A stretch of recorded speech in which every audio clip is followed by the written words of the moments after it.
everybody. Good morning, good afternoon, happy holidays. Thank you so much for joining us for our final webinar of 2025, a year in review, 2025 reflections, and 2026 insights. We are going to be having a discussion reflecting on 2025 and preparations for the next wave in transportation electrification. My name is Simbiat Yusuf Muller. I'm the events manager at Fourth. And before I proceed and pass it along to our moderator, Fourth's own executive director, Jeff Allen, we have a few announcements for you all today. This webinar will be in a roundtable format, a facilitated discussion. So if you have any questions, please submit them through the attendee chat and we'll be getting to them. We'll have some prepared Q&As for our speakers, and then we will have some time for attendee Q&A. And we will also be sharing the presentation recording with you all after. So if you miss anything, stay tuned. That will be coming with additional resources as well. In case this is your first time tuning into a Fourth webinar or tuning into Fourth in general, who are we? We are on a mission. Fourth is on a mission to electrify transportation by bringing people together. We aim to create solutions that reduce pollutions and barriers to access. We work in partnerships to build long-lasting programs and policy models that significantly expand equitable access to electric transportation to the folks in the U.S. and beyond. We do that in our focus areas and through some of the projects we do. If you would like to learn more about Fourth and the work we do, you can find that information on the link that just got dropped in the attendee chat.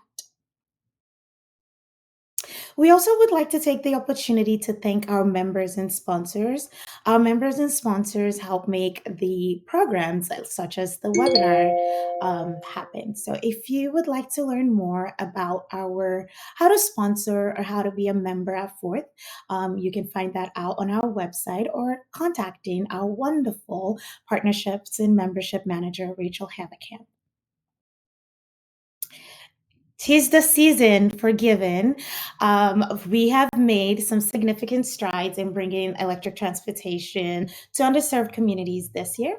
We've worked with communities and stakeholders to identify barriers and work with them to design and implement projects to overcome those barriers. If you would like to support Fourth in this season of giving, we hope you can support our work by making a tax-deductible donation through using the QR code, or there is a link as well that's being dropped in the chat. Thank you so much, Stuart, for dropping all of those links for me. Thank you. And not too long ago, we were all at the Roadmap conference that happened in Detroit. If you missed any of the presentations, we have recordings that are available for you to view on the website that will be dropped shortly. If you missed any of our plenary conversations, whether that is from the road ahead or powering progress or how mobility is key to progress, and maybe you have some holiday travels coming up, those are some good content to download and watch on your holiday travels. We have hours of content available. And also, we've created a highlight document. What are the key things that happened during the conference as well? Those are key things that you might be interested in finding out about. You can find all of that out at the link that also just got dropped in the chat. We will also be including these links in our webinar recap email. And speaking of Roadmap 2026, new year, new location for Fourth and the Roadmap Conference, we will be in Seattle, Washington. And it is not too early to start thinking through your proposals to be part of the program. Our very own Fourth, Stuart Ariyama, will be hosting a call for proposals info session. So this will have everything you need to know before you submit an abstract for the conference. So we hope that you tune into that. The dates will be dropped in the chat as well. It's going to be happening on January 21st. And we've started cooking up some conversations for you all in 2026. Our first three webinars of 2026 and dates now launched. You all are the first ones to see this. So we will start the year in February with preparing for surface transportation reauthorization. In March, we'll be talking about technical assistance. And in April, we'll be talking about messaging, affordability, policy shift. How can we keep EVs within reach for our communities? And with that, finally, I will pass it over to Jeff. Jeff, if you can join me on stage, we can start introducing our speakers and getting the content ready. What people are here On for. our virtual stage. Thanks, Simbi, so much for that introduction. And I'm going to actually drop a little icebreaker question in the chat as I'm introducing our speakers, and folks should feel free to respond to that in the chat, which is, what's one transportation electrification development you're looking forward to in the coming year in 2026? I'm excited to have a conversation here at the end of the year about what's been happening over the past year and what we're looking forward to next year, with a couple of my favorite people in this space and some longtime leaders in this space. First up, we have Monica Araya, who's policy advisor with ClimateWorks Foundation, the Drive Electric campaign. Monica helped develop Costa Rica's national decarbonization plan, was a special advisor to high-level champion for climate action at COP26. And for over 25 years, she's been working with government, business, philanthropy, advocacy leaders to accelerate climate and sustainability work on the ground in Latin America, Europe, and the US. She's based in Oslo, Norway, but I believe she's coming to us today from Costa Rica. So excellent global perspective on these issues. And here closer to home, we have Justine Johnson, who's also who's Chief Mobility Officer, Michigan Economic Development Corporation, and accomplished economic development mobility executive with well over a decade of experience in external affairs, strategy, government, community relations. And before joining Team Michigan as Chief Mobility Officer, by the way, I still think that's one of the best job titles of all time. Justine, prior to that, was appointed to the LA County Aviation Commission, advising the Board of Supervisors on operation and development of the county's 5 airports. So Justine and Monica, if you turn your cameras on and join me on our virtual stage here, and folks continue dropping in your thoughts about what you're looking forward to in the coming year, and that'll help inform our conversation. I want to kick it off, though, to you two with a question. I think it's the understatement of the year to say this was a challenging year for transportation electrification in our industry. But even in the most challenging times, there are bright spots, there's progress. So I'd love to hear about one thing that happened in this past year that you were really excited about, that was a positive for transportation electrification. And Justine, you want to go first? Sure. Good morning, good afternoon, good evening to those who may be watching from all around the world. Happy to be here in this space and in this forum. I have had many bright spots in 2025, and so I will lean on a few of them. I know you only asked one, but maybe I might sneak in 2 or 3. But while this is not a 2025 win, I still consider it a win for Michigan. We do have the first wireless charging roadway in the United States, and that's a publicly accessible road. And I think that is truly a testament of how we're thinking about the future of electrification, how vehicles will be charging in the future, how public and shared transportation vehicles will access this type of roadways. I do think that's something that we're really proud of, to have seen happen within the state of Michigan to support the work around transportation electrification. Another really bright spot for us has been the embracing of different modes of mobility within the state. And so when we talk about transportation, when we talk about mobility, we're talking about anything that does use clean energy to move people, to move goods, to move information across land, water, and air. So all of those dimensions are very important. whether that's someone who's using a personal vehicle, whether that's a freight vehicle that's moving, whether that's something that's in the air like a drone.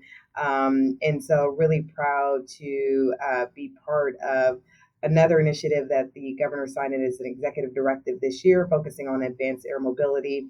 And as such, really positioning the state to really lead in this space. How do we start to think about emissions very differently by having objects like drones or other types of emerging aircraft that can move goods from point A to point B? We actually today released a report, our first inaugural report on all things advanced aerial mobility in the state. So I think this emerging sector is going to be important to our transportation ecosystem as well. And of course, having Roadmap in Detroit back in October was up in the top three too, right? Absolutely, absolutely. I'm sure you meant to say that. Monica, how about you? You have a bright spot or two to share? Yeah, yeah. Like Justine, and hi, Jeff. It's great to be on the stage with you again. Yeah, I know that we all read the newspaper, so I know it's tough in some parts of the world, and at the same time, there is so much happening. So I actually have a hard time deciding which one to highlight because I live in Norway and I live in Costa Rica, and both countries are reaching new milestones. And so I don't want to give you too much detail about that. The summary is that electrification is part of daily life in more and more cities around the world. One happy electric moment I had this year was in Mexico City because you actually start seeing it in daily life. And I always feel very strongly about the power of daily life change, right? Like it is when people who are not working on EVs and they tell you about EVs, that's when you know this is real, right? Because we live in the bubble of EVs, so we all talk about EVs. So it was the Uber driver telling me about EVs in Mexico City, not knowing that I worked on EVs, and his EV was pink, and he made it pink on purpose because he wanted people to remember his electric drive, the electric ride with him. Um, Meanwhile, there was electric, a bus lane with electric buses, very brand new, very red and clean and silent, because public transportation is important in Mexico. And so that was also a moment. And then, in addition to that, Bimbo, which is a bread company that distributes a lot of bread around the city, has this really striking mid-size trucks. I don't know if that is the correct word in English, but like the ones that are used for fleets, and they save a lot of money. So I think that combined with policy in Mexico, there is something called Plan Mexico, which is about reindustrialization, is about jobs, and they are basically saying we know that the future is electric, and this is at the highest level of the president, and so they are trying to build their own EVs for Mexicans, not just for export markets. So overall, that gave me a sense that things are moving ahead despite all the difficulties that we're very aware of. Yes, I'm Mhm. still smiling, Jeff. That's good. This is a marathon, not a sprint, right? Yes. Well, as I mentioned, obviously the darkness in our field has been coming largely out of Washington D.C. this past year, and federal policy has done a pretty radical 180. But seems to me we're seeing a lot of innovation at the state and local level in response to that. So, Justine, do you have some examples that you're seeing of innovation, states and local governments responding, whether it's in your home state of Michigan or elsewhere around the U.S.? Yeah, happy to share some of the things that are happening in Michigan. And yes, I think a big piece, what we're seeing is a lot of innovation happening on the ground and at the local level. So, with the state of Michigan, we have something that we just started this year called statewide mobility challenges. This particular aspect of our mobility challenges are going to be focused on advanced aerial mobility. So essentially, what we're doing is we are working very closely with a number of departments across the state. We're asking, what are your big challenges that are impacting you as a department? And not a challenge of the future, but a challenge of today. And how might advanced air mobility be a solution? So a lot of times people may say, I don't have a mobility problem. But oftentimes we can always connect it back to there is a mechanism of how someone or something is moving that is creating a bit of a challenge, or how can mobility solutions like a drone help with inspections of bridges and roads and tunnels? And so we are partnering with 5 departments across the state. Michigan State Police is one, Michigan Department of Transportation, our Agriculture Department, our Environment, Great Lakes, and Energy Department on all things sustainability. That's called EAGLE, another really great acronym within the state of Michigan.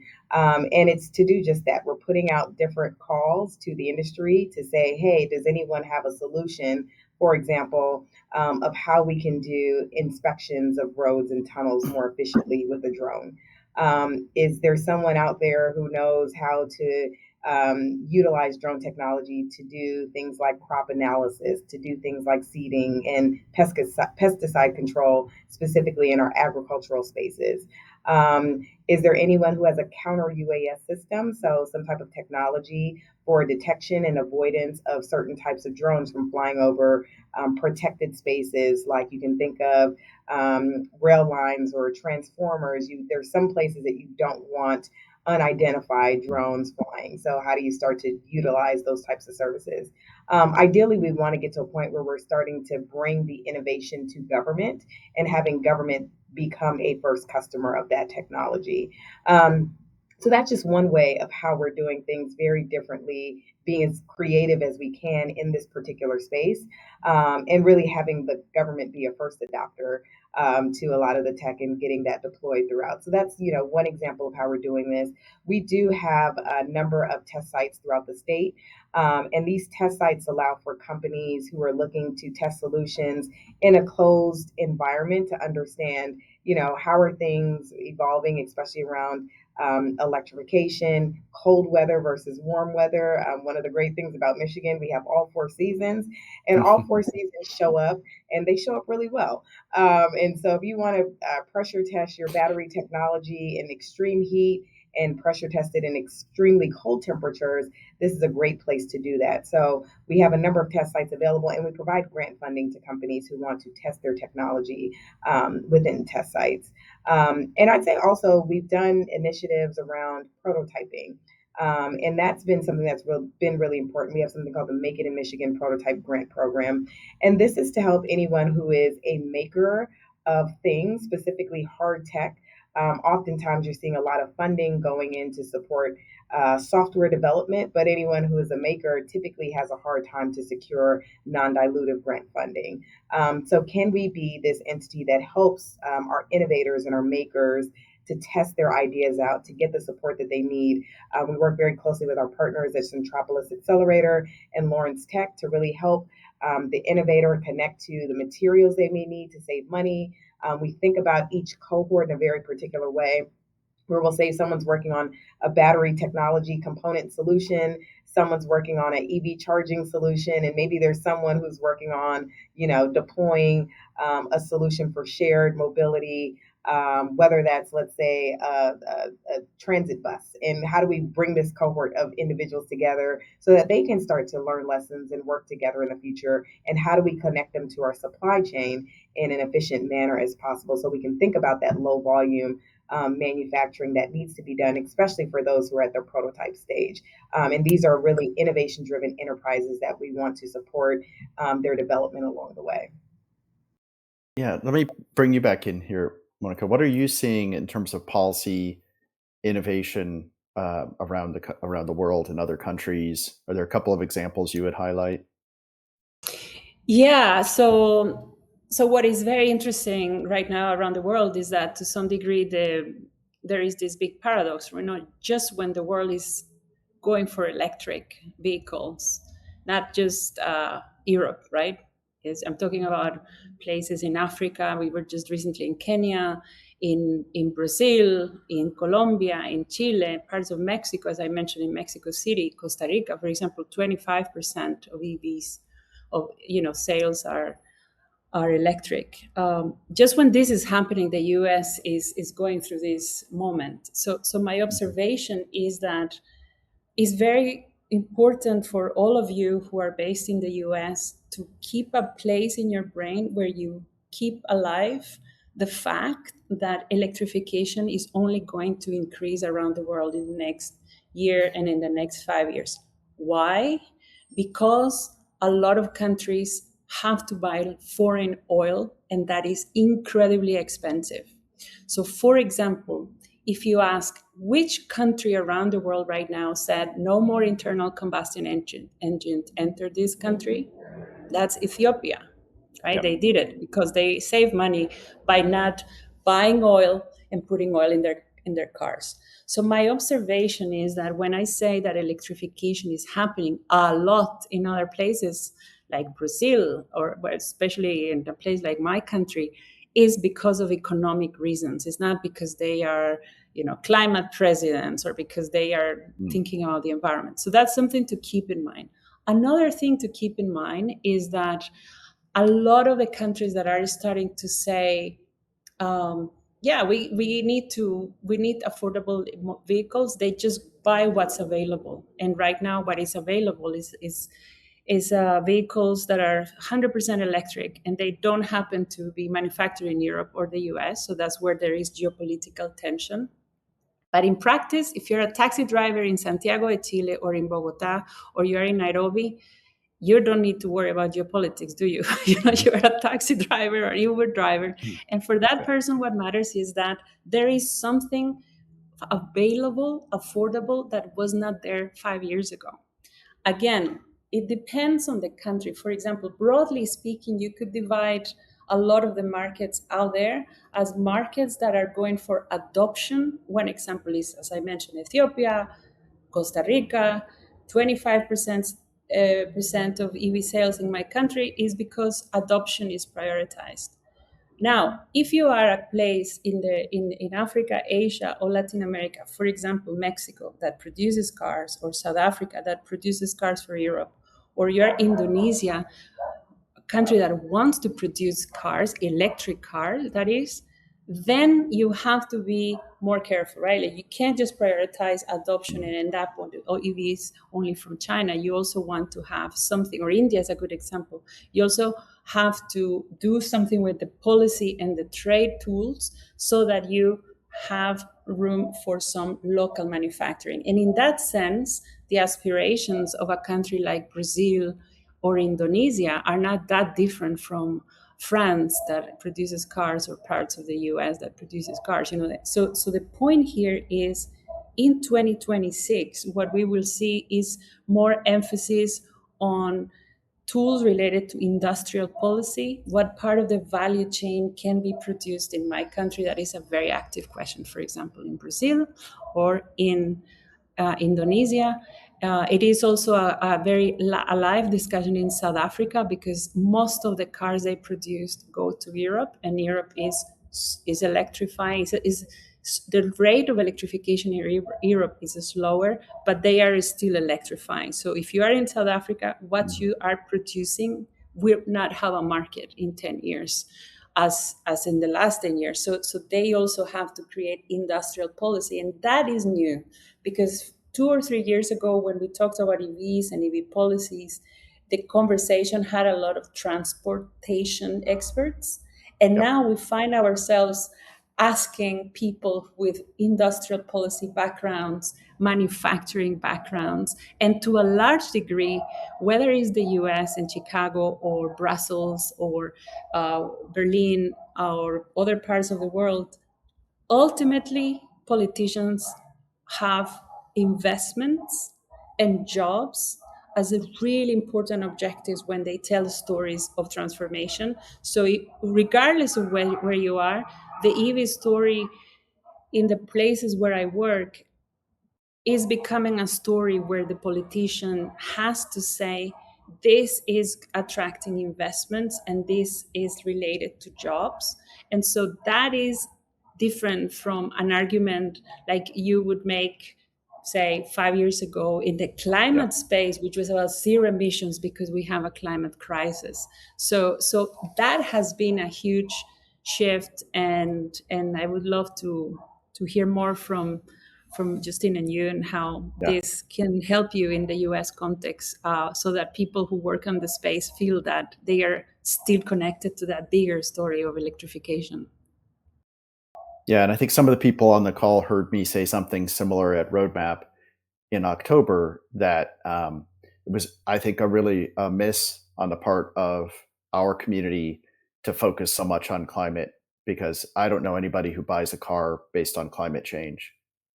You know, there's a list of things you want in a new car, and I think climate change for most people comes somewhere below cup holders on the list. Some people it's a little higher, but it's not the number one issue. And instead of focusing on the fact that this is a better technology, it's a more affordable, it's a more convenient technology, we focused on you should buy this because polar bears will hug you. Um, but I'm curious, Justine. This is part of why I was excited to have you on the call. As someone who's focused on economic development and talking to these automakers all the time, what can you tell?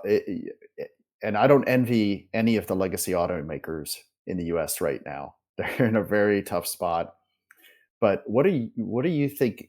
What are you seeing there as they try and balance? And I think Jim Farley at Ford has said this pretty clearly. The future is electric. If they can't compete with China in 10 years in selling affordable electric vehicles, they won't be here as a company. But meanwhile, they need to survive the next couple of quarters. And I know Ford just came out with some major strategic adjustments, I guess would be the polite way to put it, yesterday. But how are you seeing companies struggle with this? What do you think we should be doing to try and help with this transition? Yeah, I think policy goes a long way, and I'd say that it's about the policy, it's about the implementation, it's about the enforcement, right? And so I think when we saw from the previous administration lots of policy and incentives going towards making sure that the industry could follow a path towards electrification, it was very clear this was the goal, this is the North Star, and bringing the automakers to the table to say, how are you going to get to these goals, right? And I think when you see a change in administration with a different tone on some of these topics, it does make it hard for, again, U.S. automakers to make those shifts. But I will say, one of the things that I am seeing and very promising is that we do have a number of emerging companies coming out of the state of Michigan, like Slate Auto, for example, which was backed by Jeff Bezos while they were, kind of in this quiet period of kind of forming this company, really producing an electric vehicle that somewhere, I think the sticker price, I think is like $27,000, somewhere around there, $27,000 for this vehicle, very bare bones. But kind of gets back to the point of affordability. And when you see players like that who are coming into the scene, getting folks really excited about, having access to an electric vehicle, I think I think you're starting to see how even the larger automakers are thinking about what this means in terms of competition, and what this means in terms of getting themselves ready for this shift. I understand that, there's the now, which folks need to keep the lights on now. And you have to sell what's going to make sure that your business stays alive and is profitable. And then there's also the far where you want to go. And I think you were also indicating that as part of Jim Farley's remarks in terms of we know what the future looks like because we see what's happening in the rest of the globe. But we also have this problem today, which is how do we, again, continue to find a business model that is successful.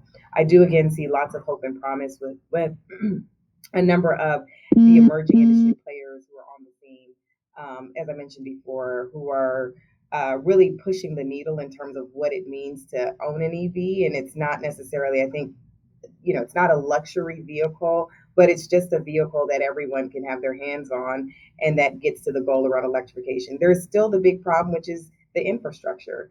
And we can continue to push people to purchase electric vehicles, but if the infrastructure is not keeping up with the pace of vehicle adoption, we will continue to see challenges in this area. So I do think there's a hand in hand conversation that needs to happen where we do need to make sure that the prices are at a point where people can afford them. But we also need to make sure that the infrastructure is reliable and that it's working and that it's accessible for all. And I think that is another hurdle that we have to pay attention to as a nation, not even as a state, but as a nation across the board. Yeah, and I think again, one of the things we've been talking about a lot is they've got to be affordable, better, and convenient. And I think the charging is really hitting on that convenience point. Um, I wonder, Monica, what are you seeing in terms of globally how countries are addressing the charging infrastructure challenge? Are there lessons there that we can learn from? Yeah, I mean, there are a lot of very smart people around and they figure things out. For example, I remember very, very vividly how, no, but just before I go into charging and just connecting back to the conversation that we just heard about my companies, I find something that maybe is not very talked about in the US, but I find it very striking. I don't understand how, in a world that will have the most growth of EV ownership in the global south, in Asia, in Latin America, in Africa, that's where the economic growth is happening in the next decades, according to a lot of studies. I do not understand how people in the automotive industry, both in Europe and the US, didn't have strategies for the rest of the world. And when I ask this question, it boils down with we just never believed these countries would electrify so quickly. And so my observation is, especially also with charging, is that many years ago, I would for example, ask business people in Europe who were selling buses, but why are you not selling electric buses in Latin America, where this is a market that will grow, it's a market that the Chinese are entering? They said, you're not ready. You don't have the grids, you don't have the charging, you don't have the Yeah. expertise. This is for China. You don't have the charging infrastructure for buses. And so my observation is that when it came to real life, people figure it out in Chile how to do Hmm. the charging infrastructure for 100 buses at the same time. And there was trial and there was error. But my observation is that once there is that North Star, once there is somebody who is going to make money, usually from the energy sector, people promoting renewables, countries that already have a very strong drive towards renewables will have some business people who say, here's a business, here's money to be made, in electricity demand will increase and we need electrification. So my observation is that when it comes to electric mobility and charging, there is a life of its own, at least in private sectors, where they are really focused on really innovative solutions. At least in the ones that I am aware of in Latin America are very much that cluster of renewables and grids and charging. And of course, there are challenges, but nothing these days in terms of charging is impossible. I think where things get a bit when things can get a little bit confusing is when it comes to the story for the politicians on how to make sure that things go faster. So, for example, if you are in certain parts of the government, you say, well, we need to attract investment, we need to lower some barriers so that these affordable models come, but they don't want to have mandates. They don't want to have, Hmm. they don't want to say, we'll have a calendar, we'll have a date, and then we'll accelerate, or, like a zero emission standard, like something like what they have in Europe. And so what happens there is that to some degree, some governments still need to be persuaded that they need to have regulation, that this is not just the market by itself figuring things out. And so what is interesting now is that the only country that is holding the story of acceleration through public policy to some degree is China, because they are, they because Hmm. of their political system, they have very long-term horizons. And so they say, we're going to do this, and they do it.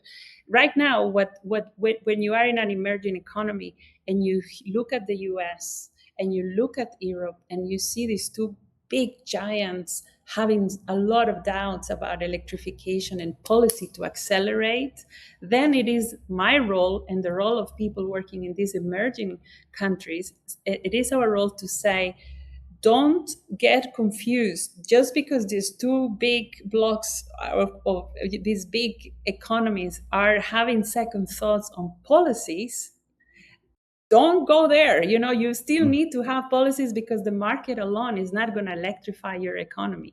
So that is where we are in the next years, holding some space for innovation, policy, and especially, as Justine was saying, execution, implementation, and not just the setting of beautiful policy, but also getting things on the ground. And I find that this is where we need to be able to, there is a lot of room for brilliant Americans who have a lot of expertise on EVs to also develop partnerships and collaboration with a lot of countries that are at a phase where they really would welcome a lot of your expertise. So I hope that is also good news for people in this room, that every time I've seen collaboration between Americans and people from other countries these days, everybody from the US is very warmly welcome, because Mm. everybody values a lot the work you're doing these days, knowing how difficult it is. Um, yeah, that's good to hear. Somebody going off script here a little bit, but let me test a hypothesis on you, because it does seem to me like we in the US writ large, we in transportation electrification, kind of over-indexed on the supply side regulations versus the implementation work.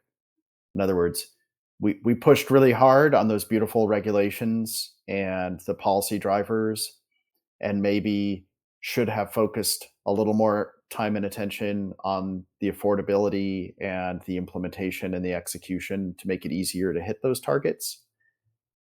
So let me just get your reaction to that. Is that a fair critique that other countries can learn from, or do you think we were just hit um, with a natural disaster, a political natural disaster that was not related to that? Yeah.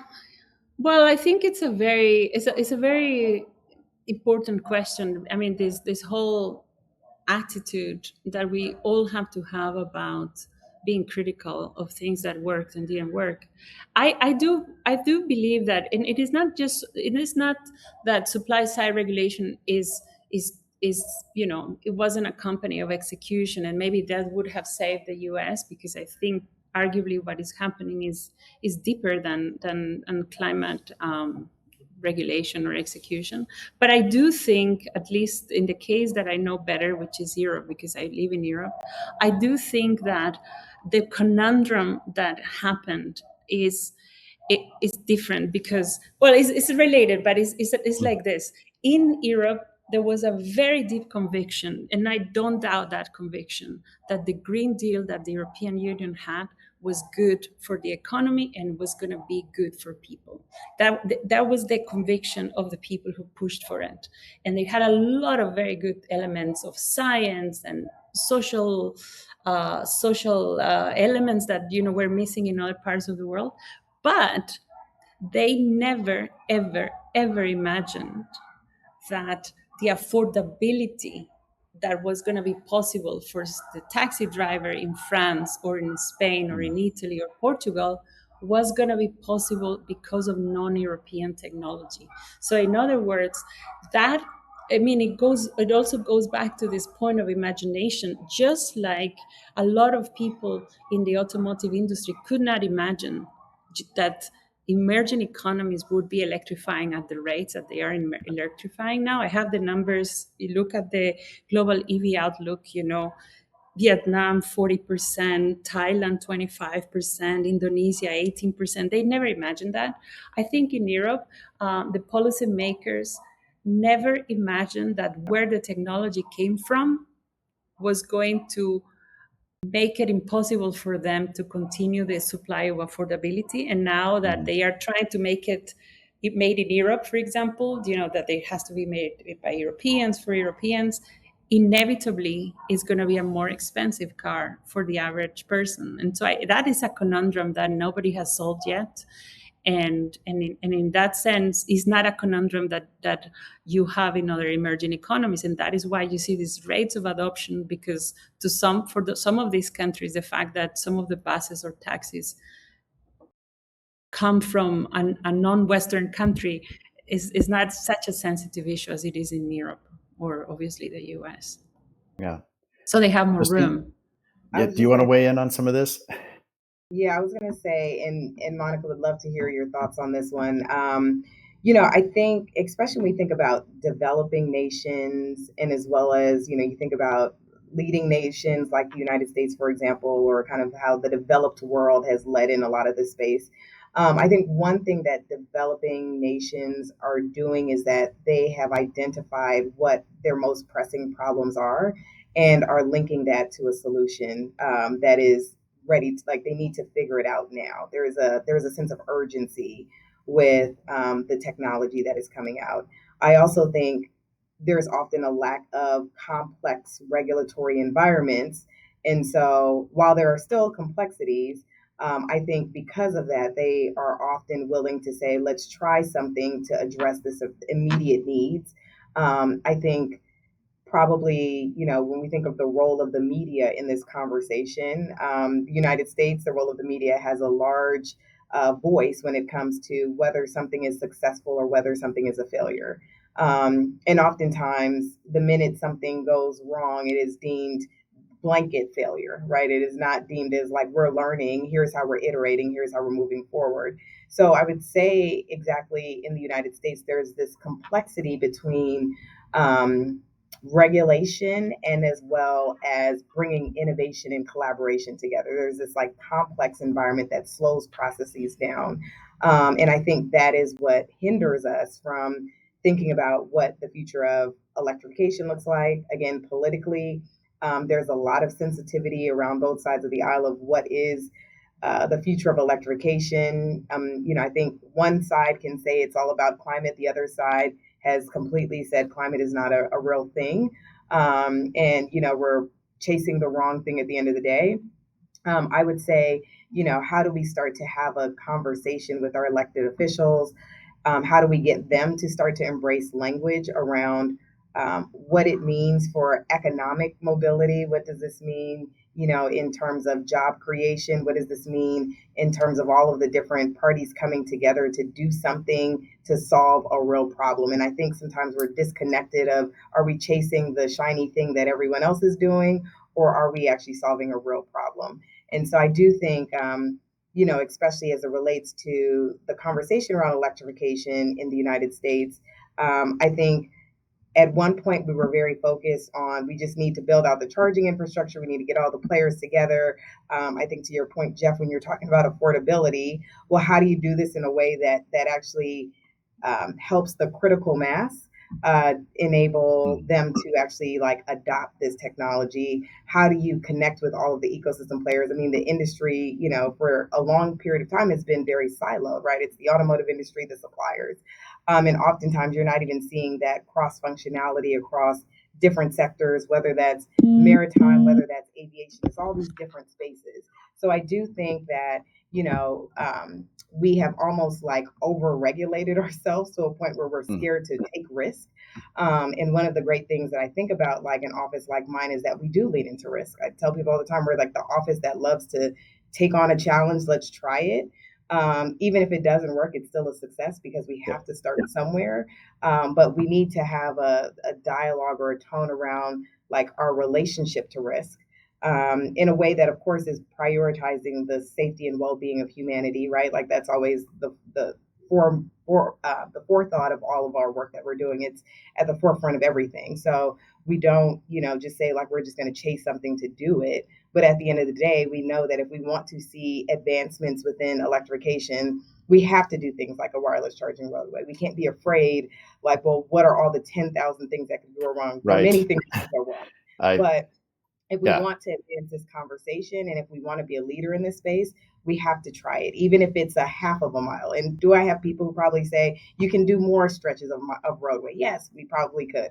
But let's just start here. Let's learn what we can. Let's iterate. Let's bring people along so we can continue to roll out this type of technology. So I do think that like the conversations that we're having in developed nations versus developing nations are very different, because you are talking about we need to figure out ways how to move people right now because the way in which we're doing it is not working.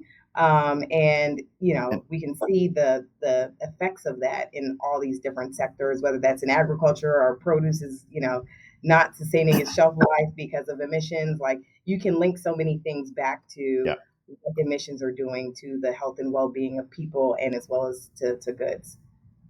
yeah. And I just want to jump in and remind folks, drop your audience questions into the chat. We're going to pivot to a couple of those in a minute.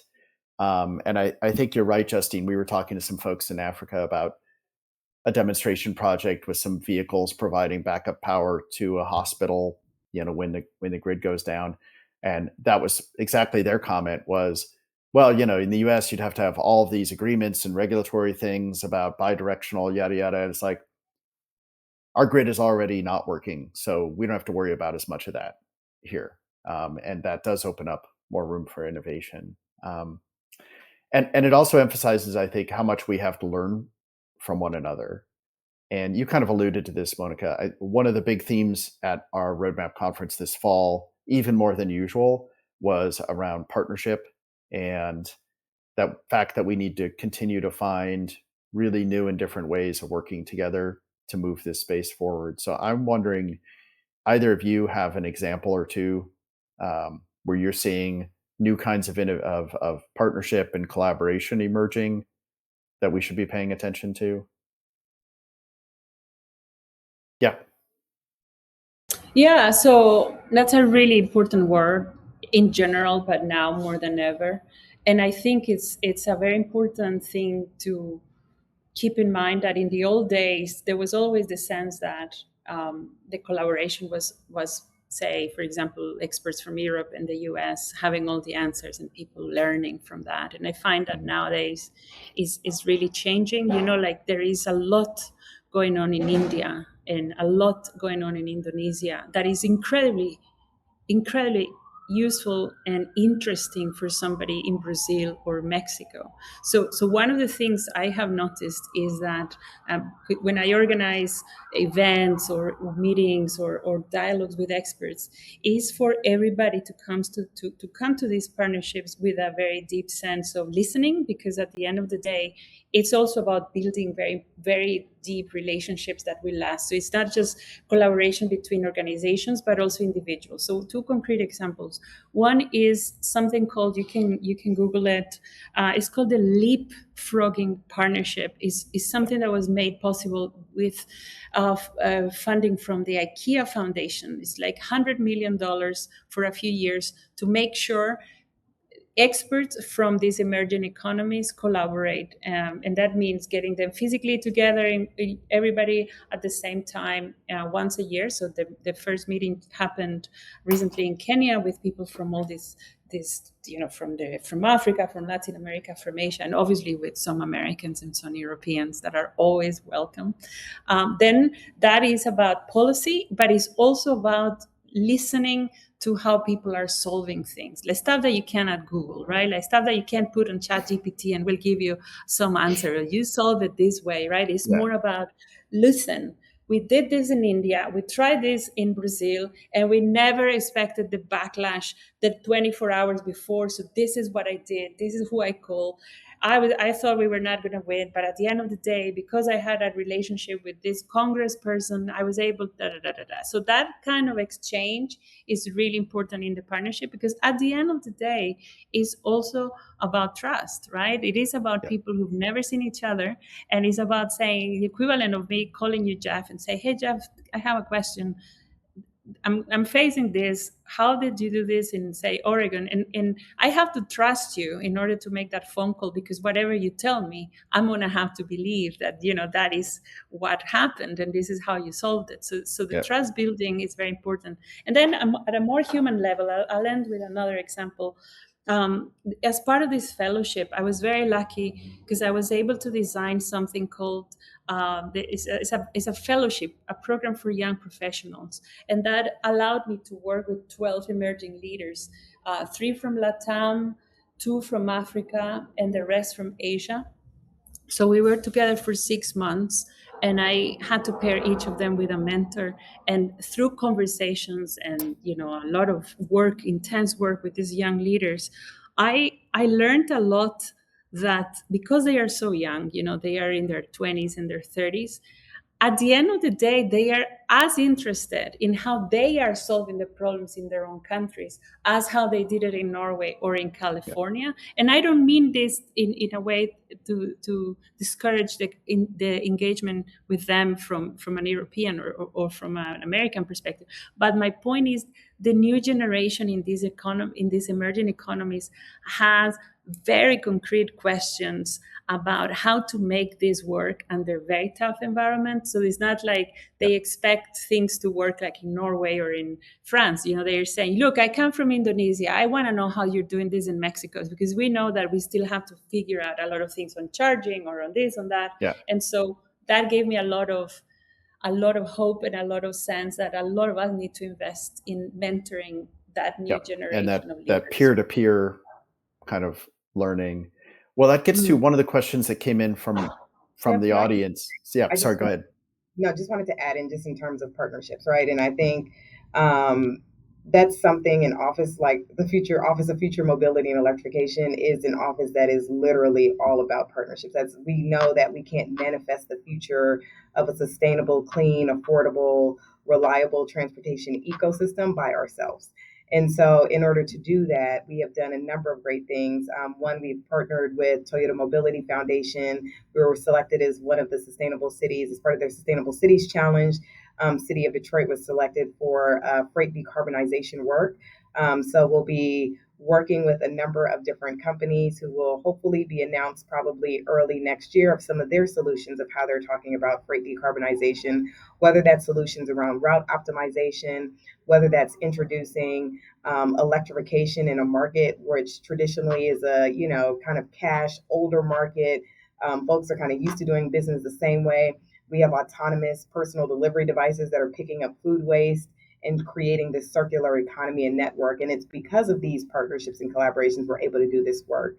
And it's not just about, who do we have strong relationships with? Yes, that's one piece, but there's also funding that's associated with making sure that these partnerships can sustain.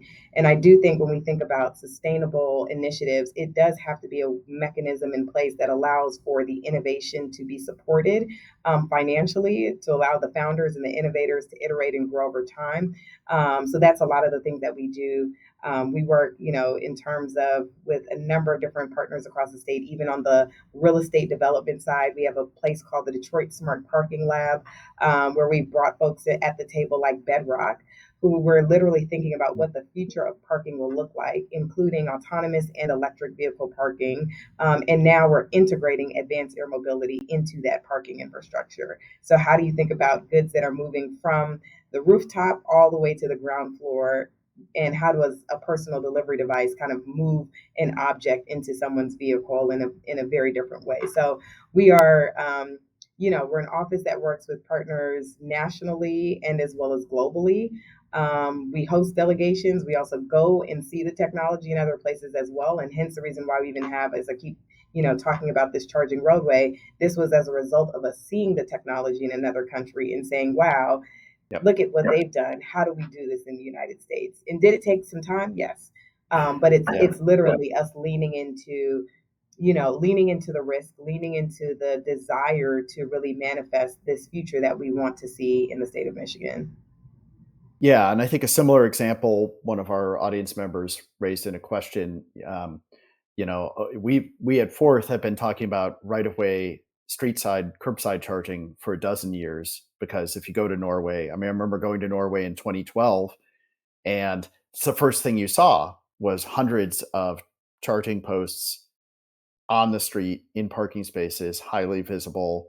Has taken over a decade for that idea to get any traction in the US. And it seems like just in the past year or two, with It's Electric and some other folks in the US, that idea of curbside charging and bring your own cord has really started to take off. And I think that's something we've learned from our friends in Europe. But I'm curious, I think the question was, either of you have a sense of what triggered that? Was there some catalytic event or development that caused people to start to see the advantage of that? Is it just that our friends at It's Electric are brilliant and great marketers? And are there, maybe I'll extend their question, is there another quick example or two like that you're watching that might be the next big thing? Sure. I'm happy to start with that one because It's Electric is also located in Detroit as well with their curbside charging solutions. We also have folks like Volt Post who are putting charging infrastructure at the street light post. So most Yep. people, you think about the street light does have power. So how do you start to put the technology together where you have charging infrastructure and a street light post, and you know where people are going to be parking. As I mentioned before, we have a test site called the Detroit Smart Parking Lab. So many of the technologies that have started at the Detroit Smart Parking Lab were able to accelerate into the built environment and graduate from the parking lab to the built environment. So, for example, we have companies like Ion Dynamics. They're working on autonomous electric vehicle charging infrastructure. So it's a small robot that does charging. And they've also been deploying this technology in a real world setting at an airport as well at the Gerald R. Ford Airport in Michigan. We do have companies like WeaveGrid, and they have deployed their technology at a test site called American Center for Mobility, and that's really focusing on bidirectional charging software solutions that can really help with folks who think about because does the technology from charging infrastructure at home connect to your grid, and how do you kind of do that Which, sharing back and forth? yeah, which, if I We could have like, yeah. just cut in to say, I think that's another great example, Monica, right? As you know, Europe's 10 years ahead of us on bidirectional charging, I would say, and vehicle to grid services. So that does seem to me like another good example of exchange. I know I'm getting the hook here that we're going to have to wrap things up. So I want to give you one last chance in one sentence. You really keep it to one sentence. We're coming up on New Year's resolutions. Do you have a transportation electrification New Year's resolution that you want to make and share with the group? Sure, I'll go first. And it's a continuation of what I said before.